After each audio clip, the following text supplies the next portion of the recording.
दोस्तों मैंने आप लोगों की क्वेरी देखी पैग रेशियो रिलेटेड कि पैग रेशियो को हम एग्जैक्ट कैसे गिने। कई अलग अलग वेबसाइट पे अलग अलग डेटा दिया हुआ है, कई जगह पे ये साल का ग्रोथ लिया हुआ है, तो मैं क्या करूं, क्या हो सकता है सही तरीका।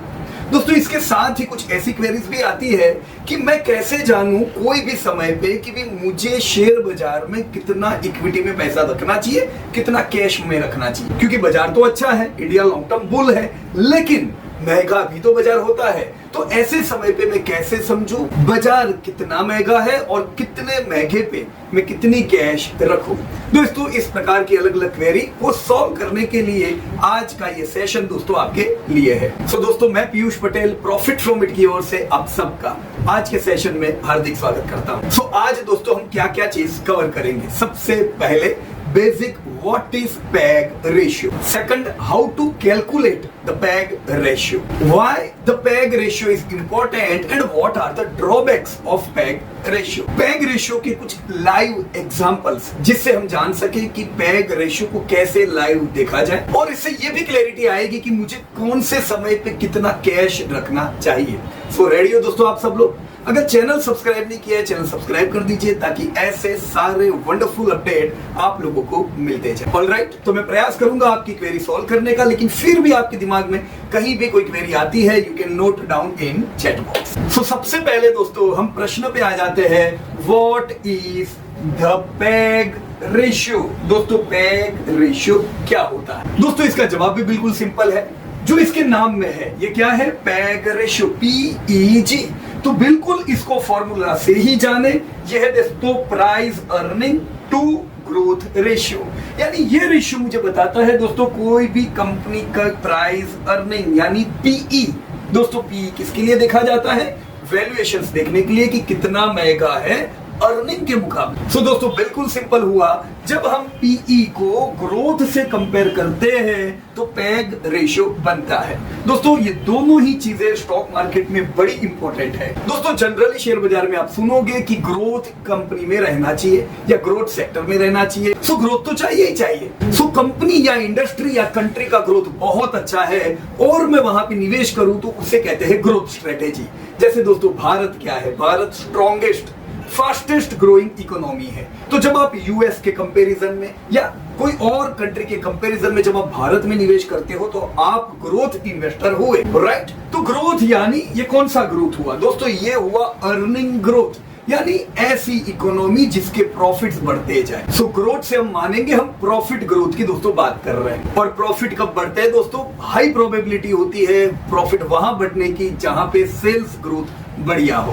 पर हमें एज अ इन्वेस्टर क्या चाहिए? हमें तो प्रॉफिट चाहिए, क्योंकि ये वही प्रॉफिट है जो मेरी एक्चुअल अर्निंग को बढ़ाता है। ये वही प्रॉफिट है जो मेरे वैल्यूएशंस को बढ़ाता है। प्रॉफिट नहीं तो कुछ भी नहीं दोस्तों, राइट? तो सबसे पहली चीज हमने समझी कि यस ग्रोथ का महत्व पैग रेशियो में है, अर्निंग ग्रोथ, राइट? और मैंने जब ग्रोथ सेक्टर, ग्रोथ कंट्री या ग्रोथ कंपनी में पैसा लगाया तो मैं हुआ ग्रोथ इन्वेस्टर। लेकिन सिर्फ ग्रोथ इन्वेस्ट करने से दोस्तों कुछ नहीं होता है, क्योंकि ग्रोथ सेक्टर, ग्रोथ कंट्री या ग्रोथ कंपनी जो सबकी हाईलाइट में होती है दोस्तों, उसके वैल्यूएशंस भी बड़े महंगे हो गए होते हैं। तो हाई वैल्यूएशंस पे जब आप लेते हो तो ये पॉसिबिलिटी है कि दोस्तों ग्रोथ सेक्टर या कंट्री या कंपनी में होने के बावजूद वेल्थ कम बढ़े, आपको हाई वॉलेटिलिटी का दोस्तों सामना करना पड़े।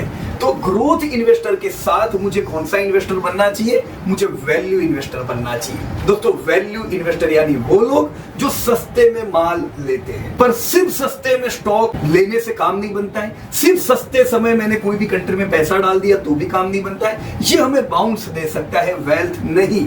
दोस्तों वैल्यूएशंस के साथ ग्रोथ का होना बड़ा जरूरी है, राइट? तो ग्रोथ मैंने बताया अर्निंग ग्रोथ। वैल्यूएशन में कैसे जानूं कि कौन सी कंट्री या इंडस्ट्री या कंपनी के कितने वैल्यूएशन है? दोस्तों वैल्यूएशन जानने के लिए होता है आपका PE, क्योंकि PE का नाम ही है प्राइस टू अर्निंग, यानी अर्निंग के मुकाबले में कितना दाम दे रहा हूं।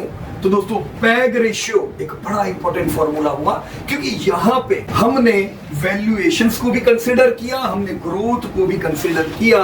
तो पैग रेशियो आगे निकल जाता है उन इन्वेस्टर से जो खाली PE या खाली ग्रोथ देखते हैं। खाली ग्रोथ देखने वाले के जीवन में बड़ी वोलाटिलिटी रहती है। खाली वैल्यूएशंस में निवेश करने वाले इन्वेस्टर को बहुत ग्रोथ नहीं मिलता है, पर जब हम पैग रेशियो को जान के निवेश करते हैं तो हम वैल्यू इन्वेस्टर, ग्रोथ इन्वेस्टर दोनों का कंबाइनेशन करके दोस्तों आते हैं, जो ज्यादा हमें आगे ले जा सकता है। ऑलराइट, सो मैं बिल्कुल हाई क्लियर कर दूं दोस्तों, पैग रेशियो को जब हमने दो भागों में जोड़ा, हमने वैल्यूएशंस देखे कंपनी के, कितनी प्राइस टू अर्निंग यानी पीई पे आपकी कंपनी चल रही है, और उसको ग्रोथ के साथ कंपेयर किया। दोस्तों ऐसा करना बड़ा जरूरी इसलिए है क्योंकि आप जब खाली पीई देखते हो तो बुरी बुरी कंपनियों में फंसते हो। ऐसी कंपनियां जो ग्रोथ करती नहीं है वो सस्ते पीई पे मिलती है और आप पोर्टफोलियो में सस्ती सस्ती कंपनी लेते जाते हो।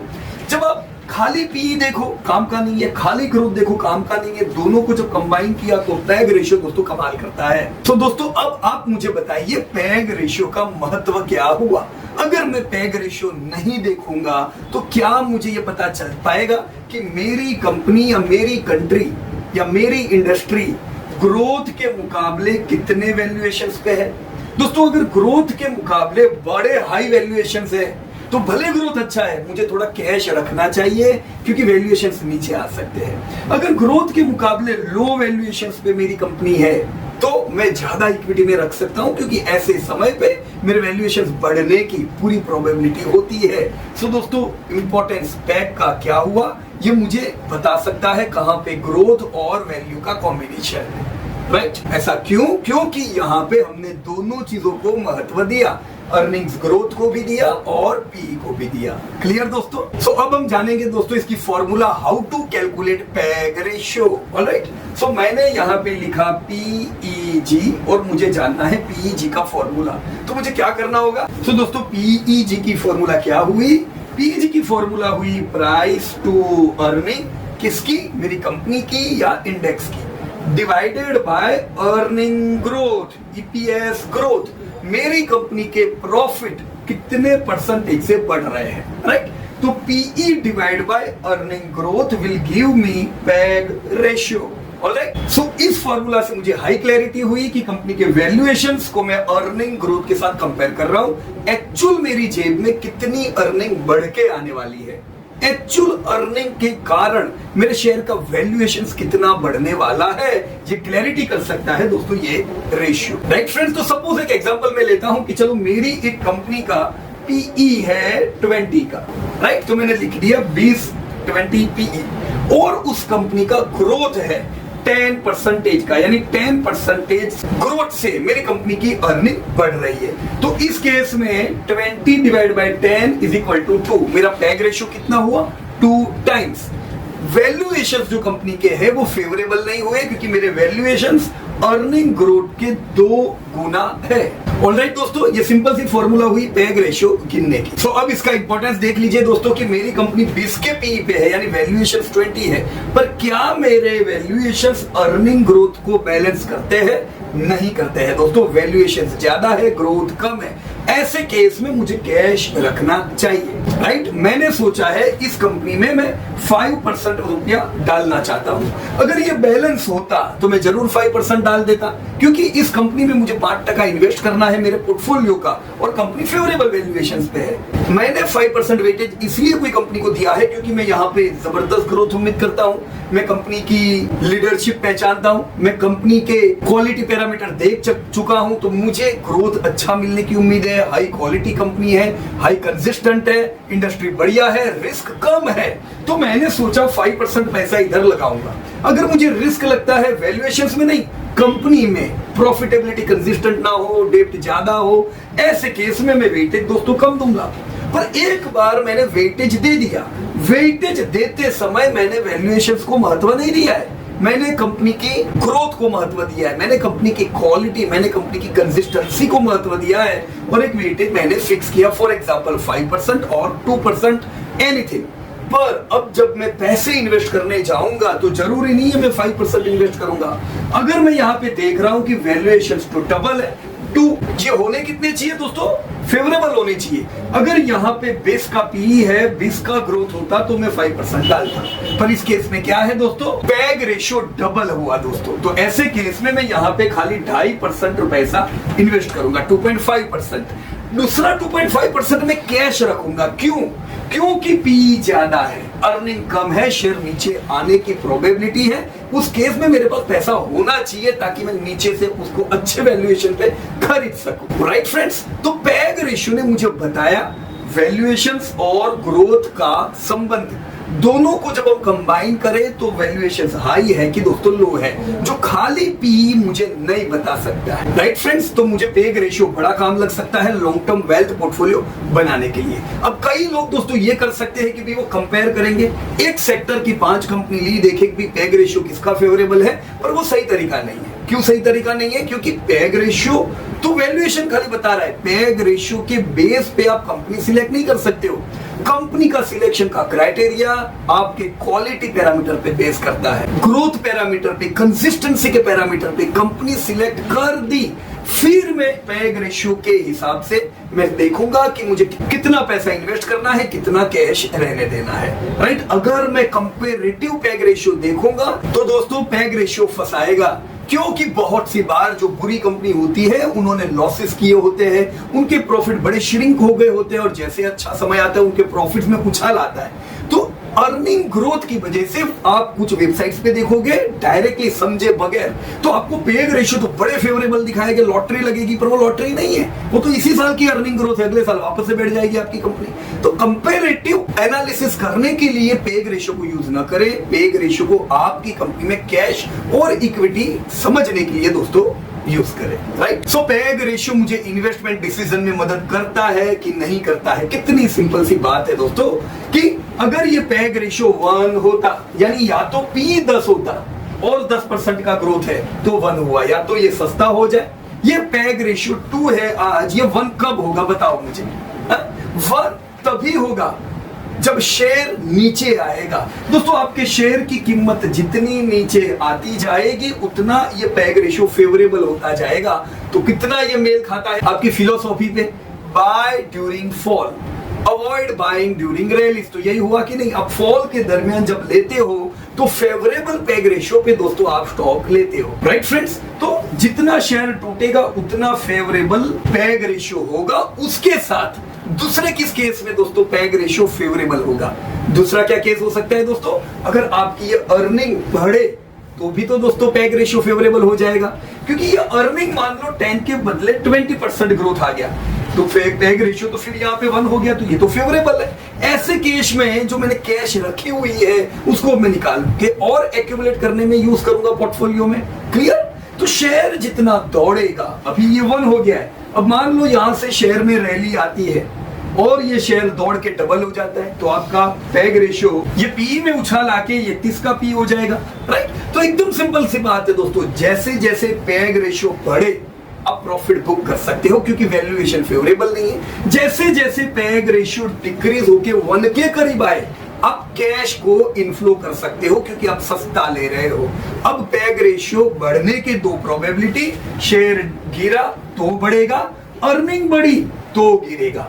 उसका उल्टा पैग रेशियो अनफेवरेबल होने की 2 प्रोबेबिलिटी, शेयर दौड़ा तो पैग रेशियो अनफेवरेबल हुआ और अर्निंग गिरी तो पैग रेशियो अनफेवरेबल होगा। बिल्कुल सिंपल एंड क्लियर बात। राइट, और अगर 1 के नीचे चली जाए तो 1 के नीचे तो और लॉटरी है। मैंने बहुत सी बार आप लोगों को कई शेयर बताए हैं जो हाईली फेवरेबल थे दोस्तों, उनके पी बिल्कुल सस्ते थे। क्यों? क्योंकि वो मुश्किल दौर से गुजर रहे थे और जब सुधार आता है तो लोगों का ध्यान नहीं होता है क्योंकि वो तो चार्ट खेल रहे होते हैं। जब आप इकोनॉमिक इंडिकेटर पे देखते हो आपको सुधार दिखता है, आप ऐसे समय पे जब पकड़ते हो शेयर आप फेवरेबल वैल्यूएशंस पे ले सकते हो। राइट, इसका उल्टा मैं अगर खाली चार्ट देख के शेयर खरीदूंगा तो शेयर गिरता जाएगा, मुझे लगेगा ये तो फेवरेबल है। अरे भाई शेयर गिर रहा है पर प्रॉफिट भी गिर रहा है, अगर प्रॉफिट भी गिरते जाए तो फेवरेबल पैग रेशियो नहीं हो रहा है।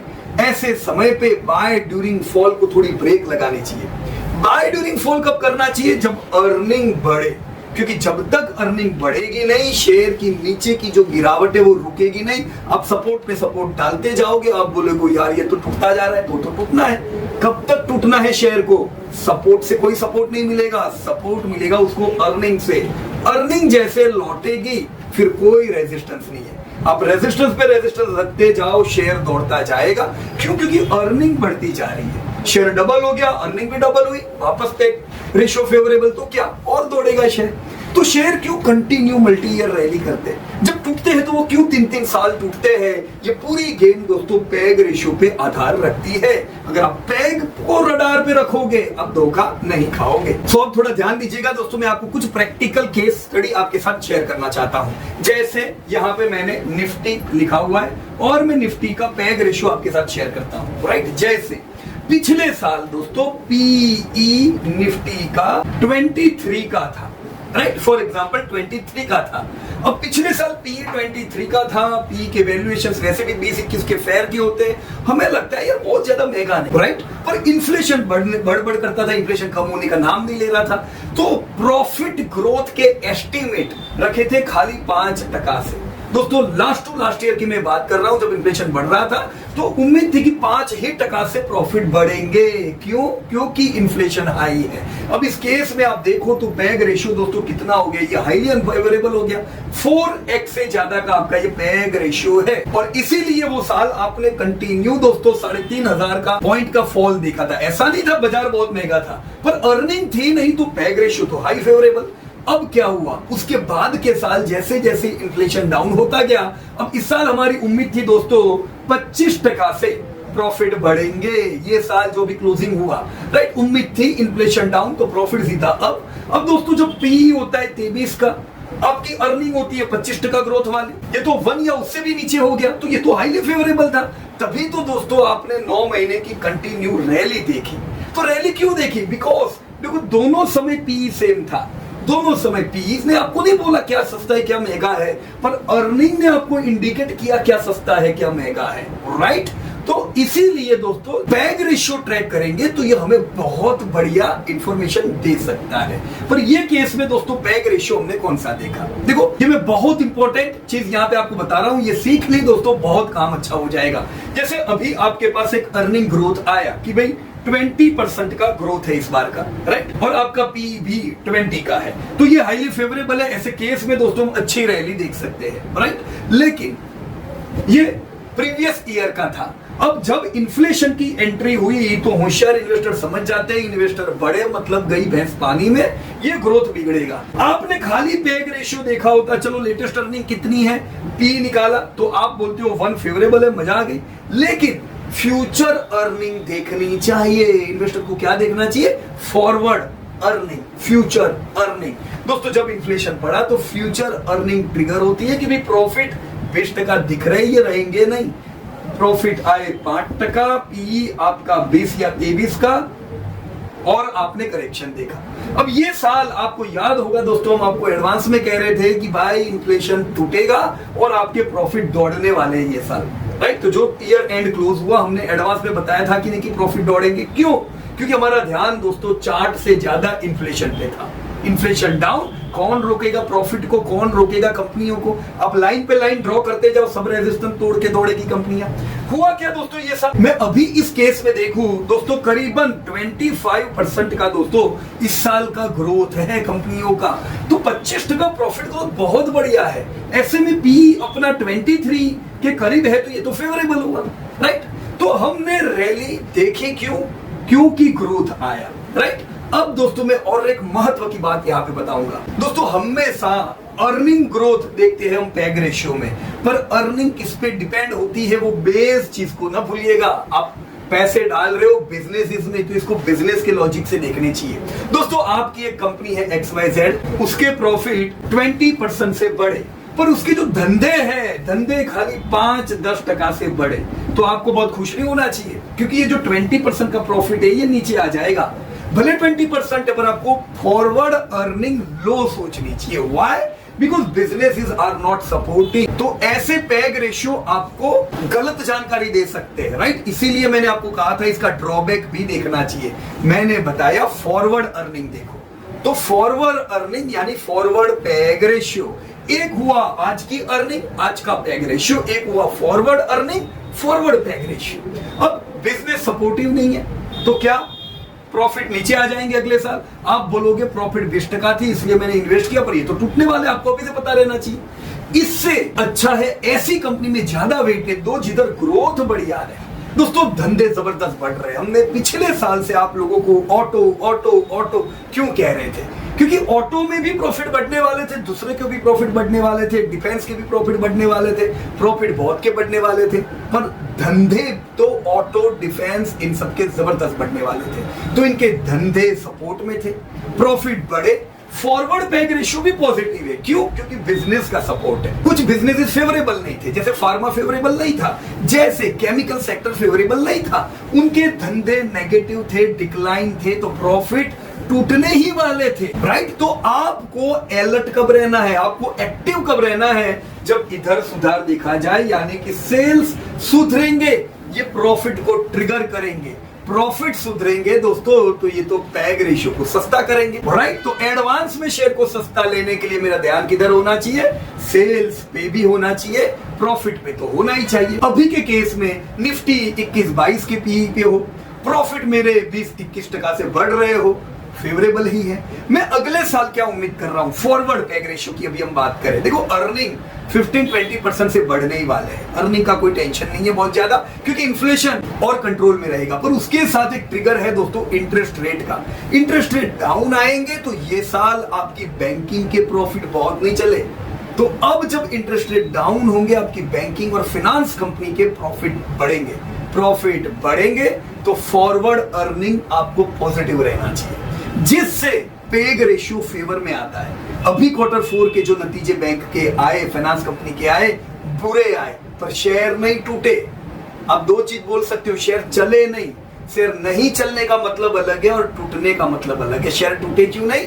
क्योंकि दोस्तों फॉरवर्ड अर्निंग पे इन्वेस्टर पॉजिटिव है, इसे ध्यान रखें। जैसे डिफेंस सेक्टर, पीएसयू सेक्टर, उसमें क्या है दोस्तों, शेयर जबरदस्त चले हैं, अर्निंग भी बढ़िया है, पर शेयर अर्निंग से ज्यादा दौड़े हैं, जिससे आपको डिफेंस में वॉलेटिलिटी नजर आई, right.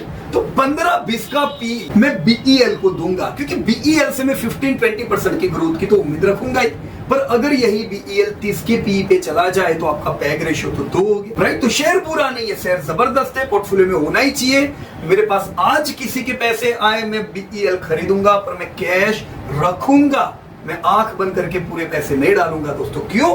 Peg ratio is not favourable. Clear हो रहा है दोस्तों? मैं और एक उदाहरण आपके साथ शेयर करूंगा, जैसे एचडीएफसी बैंक, राइट। अभी ये वो साल है दोस्तों जब क्रेडिट इंडिया में 16% से ग्रोथ की है, यानी आपकी जो बैंकिंग है, फाइनेंस कंपनीज है, किसी भी कंपनी में धंधों की कोई कमी नहीं है, जबरदस्त सेल्स ग्रोथ आया। तो सेल्स ग्रोथ को ध्यान में रख के आपको बैंक, फाइनेंस कहीं पे नेगेटिव रहना चाहिए? बिल्कुल नहीं रहना चाहिए। लेकिन जो अर्निंग्स है, अर्निंग ग्रोथ इतने अच्छे नहीं आए, क्योंकि इनको खुद को फंडिंग महंगा मिलता है जब इंटरेस्ट रेट हाई होते हैं। तो हुआ क्या दोस्तों? Sales growth highly favourable, earning growth affected रहा फाइनेंस की कंपनियों में, सारी कंपनियों के मार्जिन नीचे आए, राइट। तो ये चीज अच्छी नहीं है। अब इसी में मैं फॉरवर्ड अर्निंग क्या गिनूंगा दोस्तों? मैं ये जरूर उम्मीद करूंगा जैसे इंटरेस्ट रेट गिरेंगे, ये साल 2025 प्रॉफिट के लिए एचडीएफसी बैंक हो या आपकी दूसरी फाइनेंस की कंपनीज हो, इनके लिए हाईली पॉजिटिव रह सकता है, राइट। तो पैग रेशियो मेरे फेवर में धीमे धीमे आ रहा है और ये शेयर को सस्ता कर रहा है। अब देखो 17 का पी था एचडीएफसी बैंक का, बजाज फाइनेंस का पी 30 का था, राइट। अब बजाज फाइनेंस की अर्निंग 20 से आई तो थोड़ा तो महंगा जरूर है। क्यों महंगा है? क्योंकि अर्निंग अफेक्टेड है, धंधे में कोई कमी नहीं है। फॉरवर्ड क्या समझूंगा, ये प्रॉफिट जोरदार दौड़ेंगे, तो मेरे फेवर में है पैग रेशियो। एचडीएफसी बैंक के केस में ये साल कुछ और बुरा था, इनके प्रॉफिट दोस्तों ये मर्ज किए गए, तो मर्ज की वजह से प्रॉफिट 9% से बढ़े। तो आप बोलोगे पीयूष भाई प्रॉफिट खाली 9% से बढ़े, तो ये तो 17 का पी भी महंगा हुआ, तो हुआ बराबर है, ये फेवरेबल नहीं था।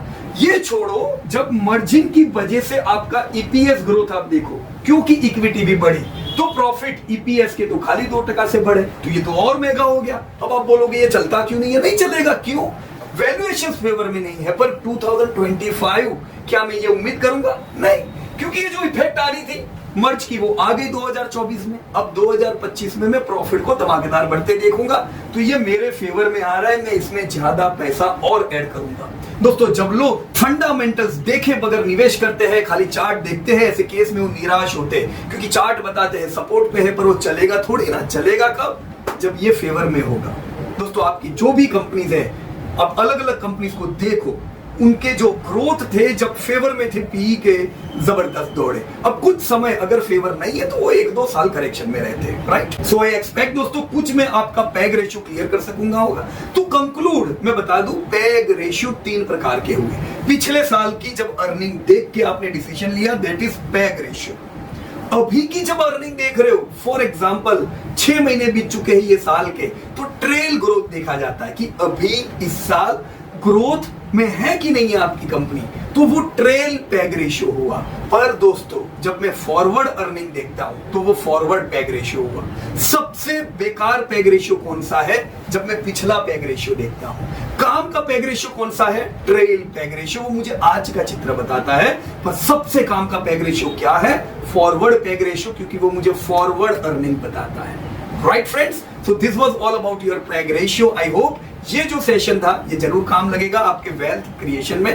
Thank you so much and जय हिंद टू एवरीबॉडी।